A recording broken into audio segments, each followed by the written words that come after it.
안녕하세요.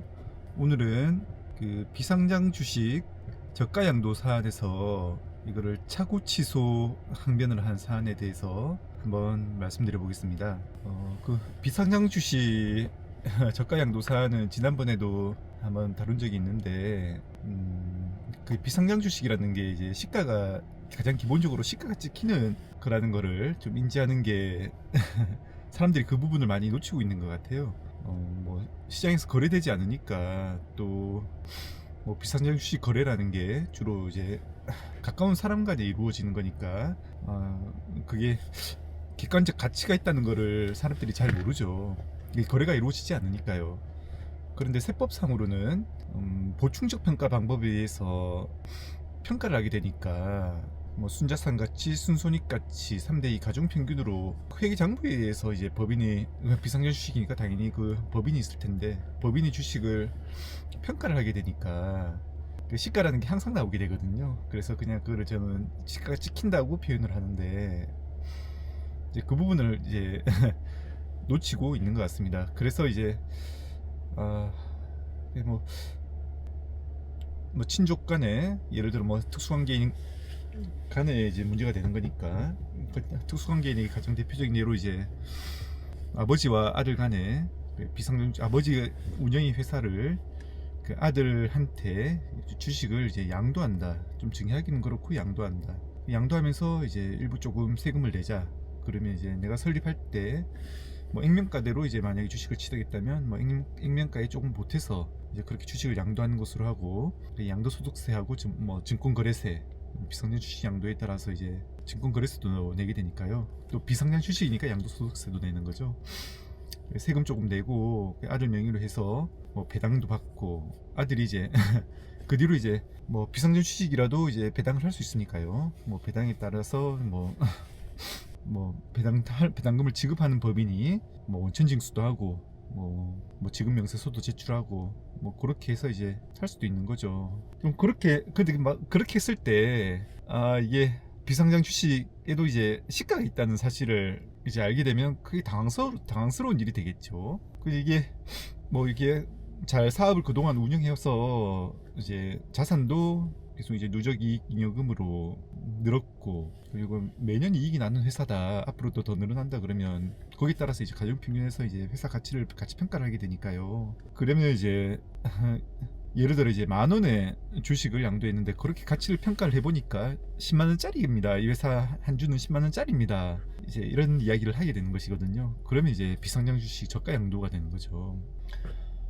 그래서 비상장 주식 저가 양도가 되면 이제 그 시가 평가한 금액에 따라서 이거를 10,000원이 아니라, 그 주식을 양도한 이제 아버지 입장에서는 10,000원이 아니라 이게 10,000원짜리가 아니라 이제 100,000원짜리입니다. 이렇게 해서 뭐 양도소득세를 내야 되고요. 그리고 이제 당연히 이제 10,000원에 판 거하고 100,000원에 판 거하고 차이에 따라서 이제 세금 차이가 크게 될 테니까요.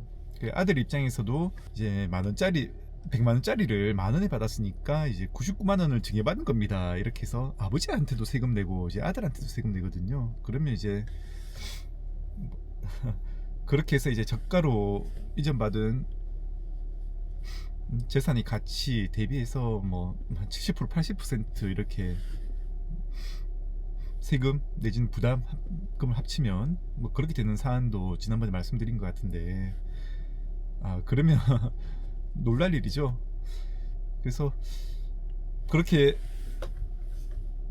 저가 양도를 하고 이제 세무서에서 이제 과세 자료 제출을 요구하게 되죠. 왜냐하면 이제 3연도 중에 그렇게 주식 양도를 해가지고 배당금을 지급하게 되면 이제 그 3연도에 대한 법인세 신고할 때, 다음해 3월에 법인세 신고할 때 주주 변동 상황 명세서를 제출하게 되고, 또 이제 세무서가 보기에 주주가 변동되었고, 양도소득세도 신고되었고, 그 배당금도 지급되었고, 그 주식을 양도된 것 같은데 한번 뭐 시가대로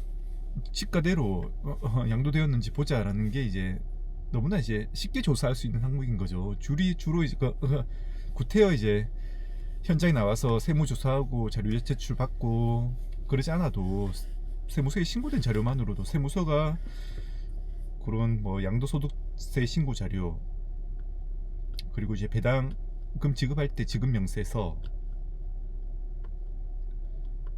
다 가지고 있을 테니까요. 그리고 이제 뭐 법인세 신고할 때 재무상대표랑 이제 손익계산서를 첨부하여 제출하도록 되어 있으니까 세무서는 그냥 앉아서 다 시가평가도 계속 하고 있는 거죠. 100만 원짜리인데 만 원에 양도를 하는 것 같다. 그러면 이제 뭐 확인 요구 이런 걸 보내게 되죠. 세무조사도 아닌 거죠, 그거는. 그래서 그걸 받고 이제 이게 뭐 세무사나 이제 전문가한테 상담을 하게 되겠죠. 이게 큰일 났다. 이게 뭐 의도치 않게 그냥 이게 주식을 그냥 좀 이전 방법을 단순하게 생각해가지고 그렇게 이전해 놨는데 이거 주식 다 뺏기게 생겼다. 이렇게 세금 주식 가격만큼 이제 세금 내게 생겼다. 그래서 오늘 말씀드릴 사안에서는 그러면 그 주식 매매한 거를 취소를 하면 되지 않냐 이렇게 생각을 하신 것 같아요. 세금이 나올 줄 모르고 주식을 양도했으니까 이게 세무서에 확인 요구를 받으니까 세금이 나온다는 걸 사실을 알게 되었고, 특히 이제 아들 입장에서는 이제 증여세, 아까 뭐 만원 100만 이야기를 했으니까 뭐 99만 원에 대한 증여세 사실가 부과될 수 있다는 것을 모르고 이런 매매 계약을 했으니까 이거는 착오를 하겠습니다. 착오 취소를 해서 그러면 이제 매매 계약의 효과가 이제 소멸했으니까 저한테 이제 증여세를 부과해서는 안 됩니다. 이게 주식을 제가 받은 것도 이제 돌려드릴 겁니다. 이제 이렇게 이야기를 한 사안인 것 같아요. 그냥 이렇게 또 세무서에서 대해서만 그냥 이게 말로 하기는 뭐 하니까 민사소송도 이제 제기를 했던 것 같습니다. 그 아들이 이제 아버지를 상대로 민사소송을 제기하는 것이 되겠죠. 그래서 예를 들어 이제 주식 매매 대금 한 주당 만 원을 해가지고 주식 매매 대금을 아마 지급하였을 텐데 보통 뭐 지급 안 할 수도 있고 사실은 지급 안 한 거죠. 뭐 아들하고 이제 아버지 간의 거래에서 착오 취소 주장을 하려면 그냥 이 매매 계약이 주식 매매 계약이 착오로 취소되었음을 확인합니다. 이런 소송은 성립하지 않으니까요. 그런 사건은 법원에서 판단을 해주지 않으니까요. 그래서 뭔가 이제 매매 대금을 이제 반환받는 그런 이제 소송을 했을 것 같은데, 이제 말 그대로 이제 증여세가 이만큼 부과될지 모르고 이런 비상전시 매매 계약을 했으니까 이게 매매 계약을 취소하겠습니다. 착오였습니다. 착오 취소하겠습니다. 라고 이제 주장을 했던 거고, 뭐 아버지가 거기에 대해서 이제 아버지를 상대로 아들이 원고 아버지가 피고인 이런 민사소송 형태로 그렇게 하는 것인데, 이제 아버지가 그에 대해서 뭐 아버지도 마찬가지니까요. 이렇게 세금 이만큼 부과될 줄 알았으면 그렇게 저가로 양도하는 매매 계약을 했겠느냐.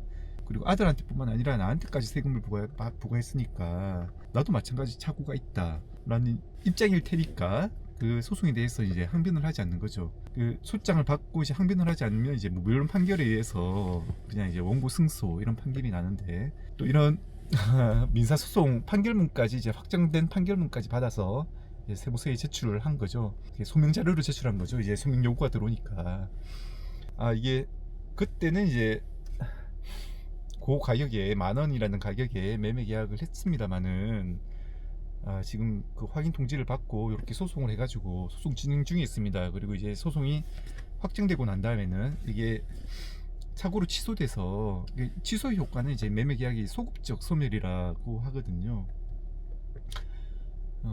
소멸되었으니까 이제 이 주식은 내 것이 아닙니다. 라는 이제 항변을 한 거죠.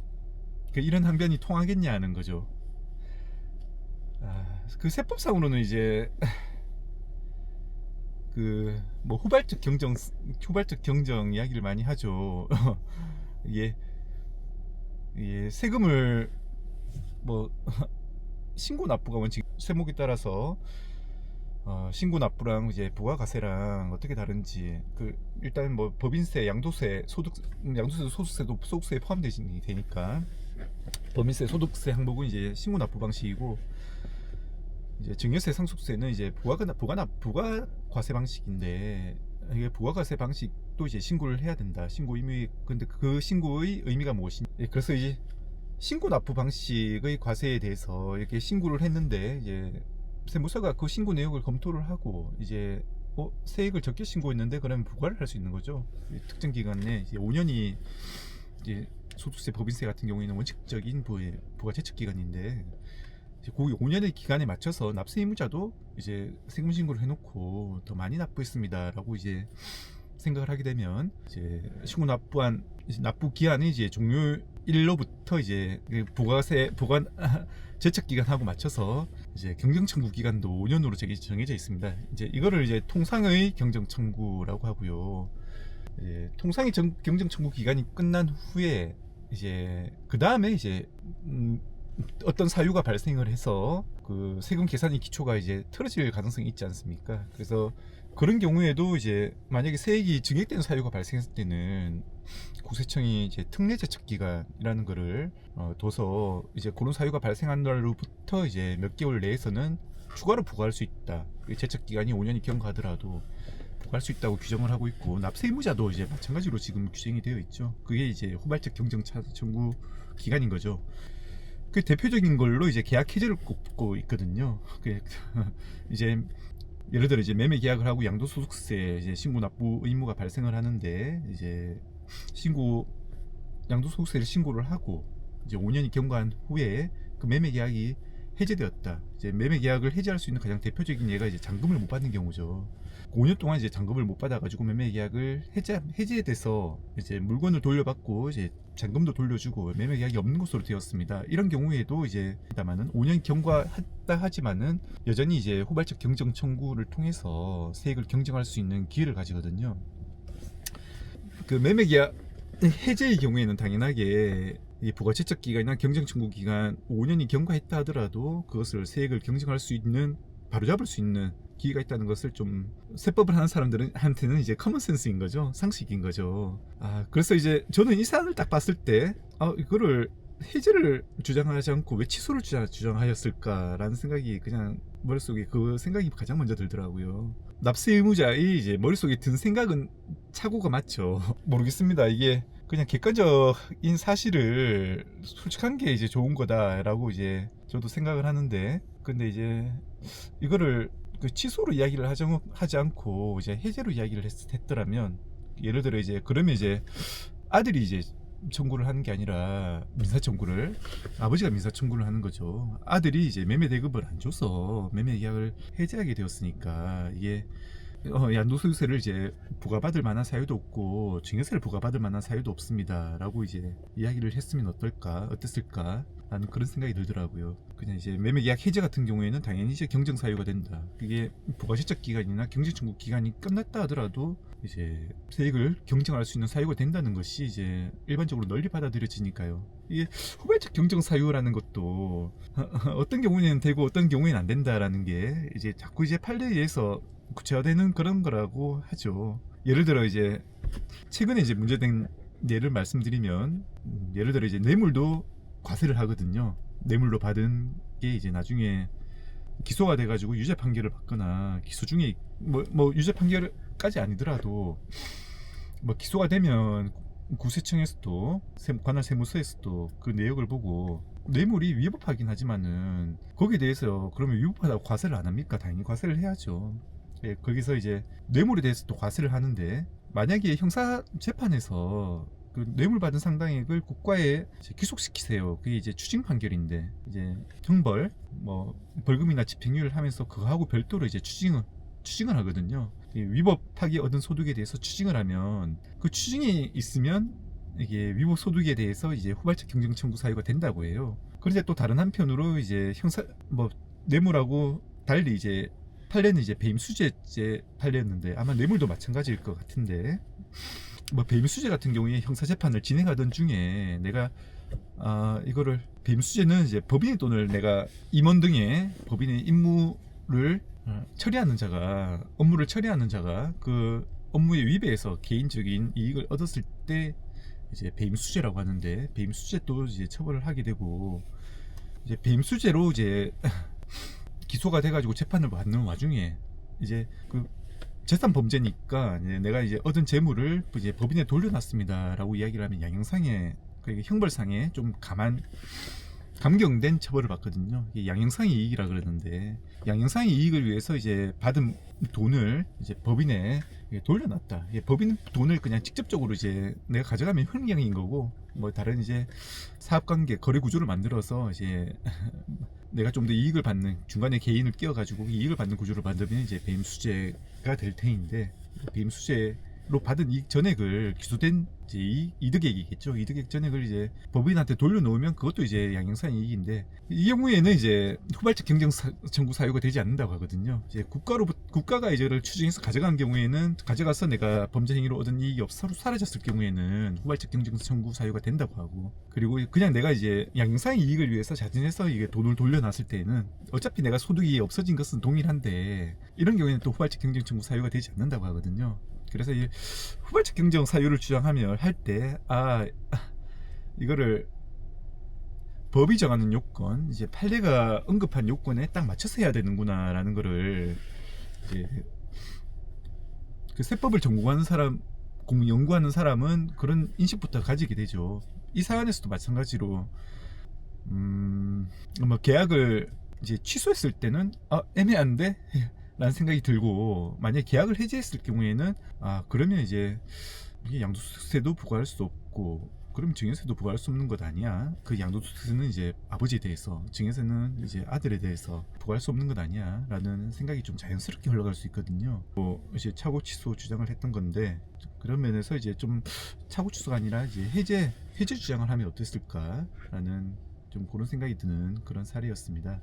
이게 뭐 또 증여세는 이게 증여 계약이 해제에 관해서 또 규정이 있긴 하죠. 근데 또 요 사안을 보면서 제가 해제 주장을 하면 어땠을까라는 그런 생각을 하면서 또 규정도 확인해 보니까 이제 증여는 증여세 신고 기한이 이제 3개월 내니까 3개월 내에 이제 증여를 해제하거나 돌려줬을 때 그게 그 법문구가 이제 돌려줬을 때라고 되어 있죠. 이게 증여받은 물건을 돌려줬을 때 이제 증여세를 부과하지 아니하고 그로부터 다시 3개월 내에 돌려줬을 때는 이제 돌려준 것에 대해서는 증여세를 부과하지 아니한다. 아마 이렇게 되어 있었던 것 같은데 또 그거는 이제 돌려주었을 때라는 경우에 한해서 그렇게 규정이 되어 있으니까 좀 후발적 경정 청구 사유에 관한 그런 규정은 여전히 유효하게 적용될 수 있지 않을까 싶은 생각에 오늘 영상을 간단하게 남겨보게 되었습니다.